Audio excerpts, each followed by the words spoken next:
Welcome back to Book Talk. Today I have my friend Crystal Caudill back, and I am so delighted because we're talking about her new book, Written in Secret. Now, y'all may know this, but you may not. But in November, both of us were finalists for the Christy Award, and it was such a delight that Crystal won the Christy for the short novel. And it was so fun to sit next to her when she won this honor. And Crystal, I don't think I've ever seen anyone so excited and overwhelmed to win an award. So, congratulations again for winning the Christy. It's like the biggest award in Christian fiction. Thank you. It's still overwhelming. Yeah, but it was great. And seriously, if I couldn't win it, I'm so glad it was you. So, Well, and we thank both you. had our crowns on because Yes. Angela Strong, our other co-author for We Three Kings, was so sweet to bring us all crowns, which was so fun. But today, we're going to talk about your new book, Written in Secret, which is a brand new book that's coming out from Kregel, the publisher that we share. And you write historical romance set typically in kind of the Victorian Edwardian time period. Mhm. And this one, I guess I'm going to call it Victorian, even though it's your books are always set in the US. So sometimes Gilded Age is what we call it US here. does. Yeah. I always get that confused. Is it Gilded Age? Is it Victorian? What do we call it here in the States? So Gilded Age, Mhm. but it's set in Cincinnati. Mhm. So how did you decide on Cincinnati as the setting for this series? Twofold. So I actually connected it to my first series that I wrote. And that book took place in Cincinnati, and I'm stepping back in time, so I kind of Yeah. had to keep it in Cincinnati. But I also chose to keep the entire series in Cincinnati because I'm in a really tough caregiving season, and research is a lot easier when it's local.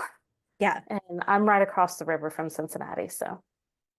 Well, those are all good reasons to keep a book set in a similar location. Um, but you've also got a really clever setup for this book. You've got a writer of crime novels who's exposing the wrongs that she sees in society. And then you have a what becomes a serial killer who's going out and basically killing the people that she's exposing in these books. So, how did you come up with that as an idea? Because it creates all kinds of chaos and problems for the heroine. Yeah. So I I guess it started with the fact that dime novels are really cool, and I love history, and I stumbled into the culture that was kind of rebelling against dime novels at the time. And then they believed that crime novels could corrupt people. Mhm. So that kind of twisted it into, oh, well, what if it did? And I've always enjoyed the whole what happens if a writer's stories came to life sort of trope. Yeah. So, Well, and you definitely have that going on in this book. And then the hero is actually working for the police. So you've got the crime writer. And you also have, because of the time period that it's happening in, women, if they were writers, definitely could not write crime. They could only write the ridiculous romances of the right, time.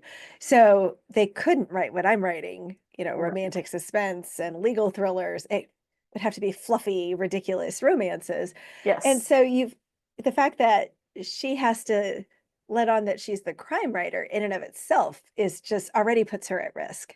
right. Um, and then there's this serial killer. So you've got all this great conflict, but the book starts with the most ridiculous setup ever.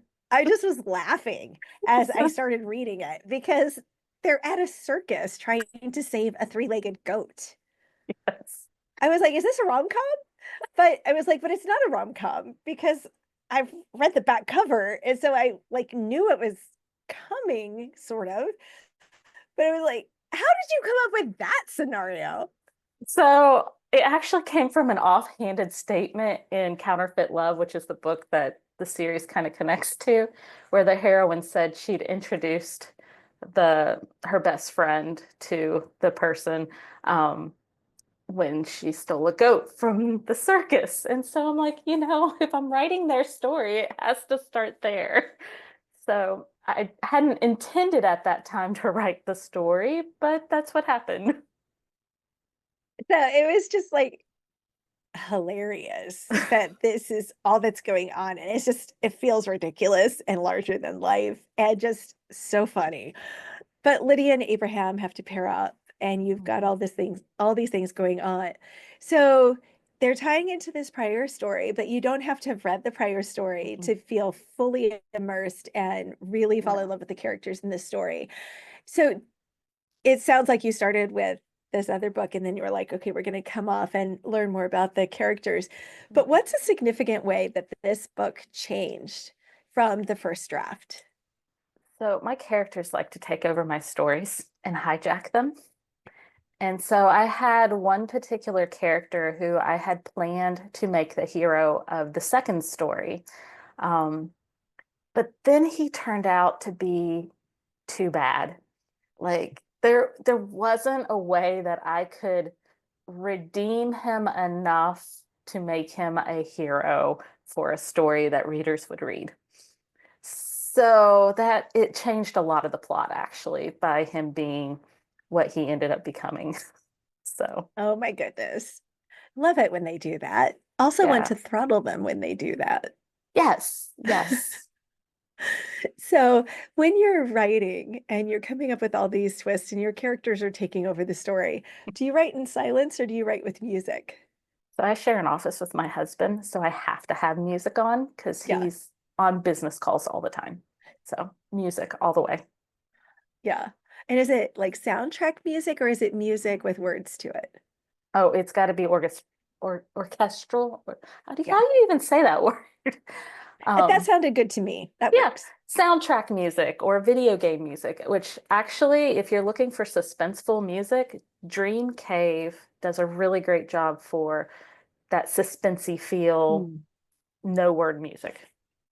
So, I love listening to like Marvel soundtracks oh or yes. Inception is a really Mhm. good one too. The Inception soundtrack. And you do enough of that, and then Spotify starts feeding you other really great soundtracks. I'll have to look up Inception. I do the Marvel ones. Yeah. And so you can start getting to where you've got, like the Thor soundtracks, although then they start throwing in 80s music and like, no, no, no, no, you're ruining it. Yeah. Um, so what are the essential characteristics of a hero that doesn't turn villain that you can root for?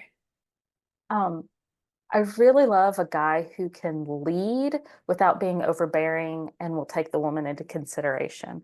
Um, Not necessarily that alpha male, but Yeah. I guess, he's that good Christian balance where he can lead, but he can also um, partner with somebody. I really love that. And honesty is really important to me, and being able to be supportive even through the hard times. I love that. And it definitely feels like Abraham has a lot of those characteristics kind of Good. embedded in who he is and the way he's just ready to keep taking the hits and he's so honest and all of that. So are there, as you think about like becoming a writer, are there books or authors that inspired you to be like, hey, I want to do this. I want to write books? Jeanette Oak was Mm, my first Christian fiction author ever, and she's the one that made me realize that books can really impact lives, yeah. and that's what I wanted to do. Oh, I love that. Yeah, I've read a lot of her books too. She was prolific, but she still didn't write enough for how fast I could read them. Right. Yep. She has a new one coming out. Like, I didn't expect that. No, no, I wouldn't expect that either. So if you could be mentored by a famous author, would it be her or would it be somebody else? So I don't write in her style. So Yeah. as far as famous goes, I would go with famous within the Christian world. I love Michelle Grieve, Joanna Davidson Politano, and Elizabeth Camden. Those are the three women Uh, that I really want to grow up and be one day. yeah. All of their books are fantastic and the worlds they create Mhm. are really compelling.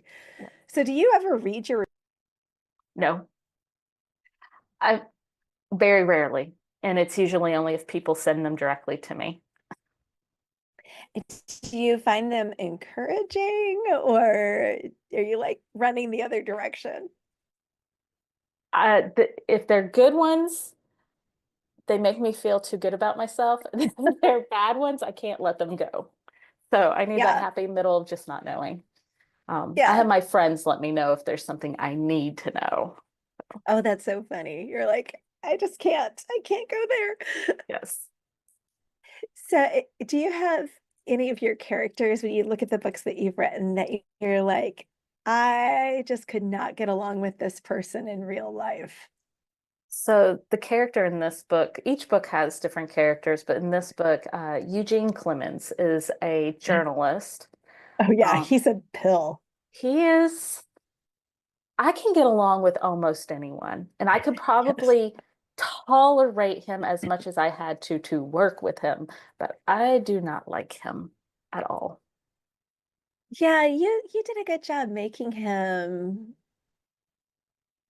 Yeah. annoying and a pill.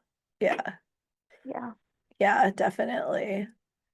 Yeah. So, what was a favorite book of yours as a child? I didn't None sticks out to me, but I started out reading the classic illustrateds or the Mm. illustrated classics, and then I went to the unabridged versions. So your Yeah. action adventure, Thomas, uh, Treasure Island, Robinson Crusoe, Count of Monte Cristo, Three Oh, wow. Musketeers, King Arthur, all of them. That would explain why you have all these action scenes in your books Yes. and the crazy scenes at the circus. Yes. Because I mean, those are like straight out of those types of books. And they also made me think of the Imposter series from Rosanna White. Okay. I don't know if you've read that one yet, but It's on my TBR pile. oh, I really enjoyed it. I think you're gonna Yeah. love it. It was so fun. But the acrobatics and all of that, I was just like, yep, yep, this feels like straight from that series. So, and this is one of the last questions here. If you could be a character in one of your favorite books, who would you be? So, like, I would be Anne Shirley from Anne of Green Gables. Make I lots of have mistakes, but never make the same one twice. I thought about this one for a while and I couldn't come up with an answer because I'm really content with what I live right now. Yeah, And I know all the things they go through and I know they're okay at the end, but I don't want to go through what they went through. yeah. I mean, it makes sense. Definitely makes sense. So, Written in Secret comes out when? March 11th. March 11th. And what comes after it? Because this is the first in a series, right? Yes. So book two is unofficially titled Sung in the Shadows, and it's mental health heavy.